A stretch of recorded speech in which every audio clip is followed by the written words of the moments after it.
നമ്മൾ ജോലിക്ക് കയറി കഴിഞ്ഞാൽ നമുക്ക് എപ്പോഴും ഒരുപാട് ആഗ്രഹങ്ങൾ നമ്മൾ അച്ചീവ് ചെയ്യാൻ തുടങ്ങും. അത് ടിക്കറ്റ് നമ്മൾ അത് ഓരോന്നോരോന്നായിട്ട് നേടിയെടുക്കും.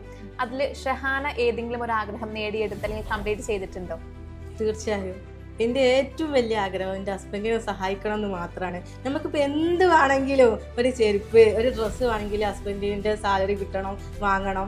ഓല് അയച്ചു തരാൻ അവർക്ക് മടി ഉണ്ടായിട്ടോ ഒന്നുമില്ല. പക്ഷേ ഒരു ഡ്രസ്സ് നമ്മൾ നയിച്ച് അധ്വാനിച്ച പൈസക്ക് ഒരു ഡ്രസ്സ് വാങ്ങുക, അതൊക്കെ നമ്മളെ സംബന്ധിച്ച് ഹാപ്പിയാണ്. അവരും ഹാപ്പി ആയിരിക്കും. അവരോട് ഇപ്രാവശ്യം നിങ്ങൾ അയച്ചതെന്ന് ഞാൻ കുറച്ച് എടുത്ത് വെക്കട്ടോ, എനിക്ക് ഇപ്രാവശ്യം ഡ്രസ്സ് ഞാൻ എൻ്റെ പൈസനോട് വാങ്ങട്ടോ.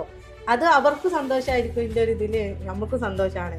ഞാൻ ഈ മീഷോ ഒന്നും യൂസ് ചെയ്യാത്ത ആളാണ്. ഞാൻ ഈ ജോലിക്ക് കയറിയതിന് ശേഷം മീഷോ ഡൗൺലോഡാക്കി അതിൽ കുറേ ഡ്രസ്സ് പർച്ചേസ് ചെയ്ത്, ഞാൻ ഡ്രസ്സ് പർച്ചേസ് ചെയ്തിട്ട് എനിക്ക് ഹസ്ബൻഡിന് കാണിച്ചെടുക്കാം, ഞാൻ ഡ്രസ്സ് എടുത്തിട്ടോ, പൈസ ഉണ്ടായി നിന്റെ കയ്യിൽ, നമ്മുടെ അക്കൗണ്ടിൽ ഒരു മാസം മാസം പൈസ കയറിയല്ലേ, ആ ഒരു സന്തോഷമുണ്ട്. പിന്നെ മോനായാലും അതേപോലെ, മോൻ എന്ത് വേണമെന്ന് പറയുകയാണെങ്കിലും ഞാൻ വാങ്ങി കൊടുക്കും, എൻ്റെ അടുത്ത് പൈസ ഉണ്ടല്ലോ.